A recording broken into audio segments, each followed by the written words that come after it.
সাপ আমরা তো ব্যাপারটা জানি না, এখন বর্ষাকাল তো সাপ আসবেই। তো এখন আমরা স্কুলে সুইপার আছে, তিনটা সুইপার আছে, তারা পরিষ্কার পরিচ্ছন্ন রাখে।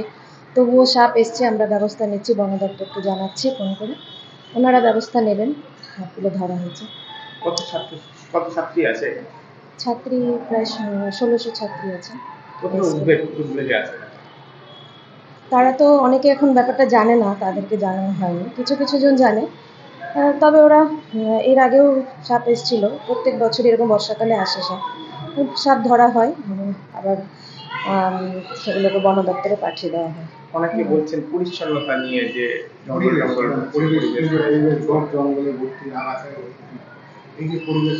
আগাছা তো সেরকম নেই, এখন বড় বড় গাছ আছে, আগাছাগুলো আমাদের সপ্তাহে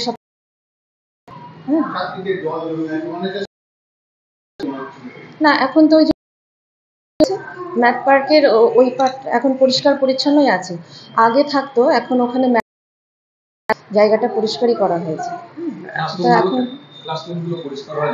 হ্যাঁ, প্রত্যেক সপ্তাহে প্রত্যেক দিনই এখন ক্লাসরুম, মেয়েদের বাথরুম সবই পরিষ্কার করা হচ্ছে। আজকের পরে কি বাড়তি সতর্কতা নেই? বাড়তি সতর্কতা বলতে ওই জায়গাটা যেখানে চারিদিক পরিষ্কার পরিচ্ছন্ন রাখতে হবে। আর আমরা খোঁজ খবর বন দপ্তরে জানাচ্ছি, ওনারা কি ব্যবস্থা করেন দেখি সাপগুলোকে ধরার জন্য। বা আরও যদি কিছু থেকে থাকে, কিছু তো ধরা হয়েছে, আরও যদি কিছু সেখানে থেকে থাকে আমরা তাদেরকে জানাচ্ছি, সেটার ব্যবস্থা নেব। আপনার নাম? আমার নাম টুম্পা মুখার্জি।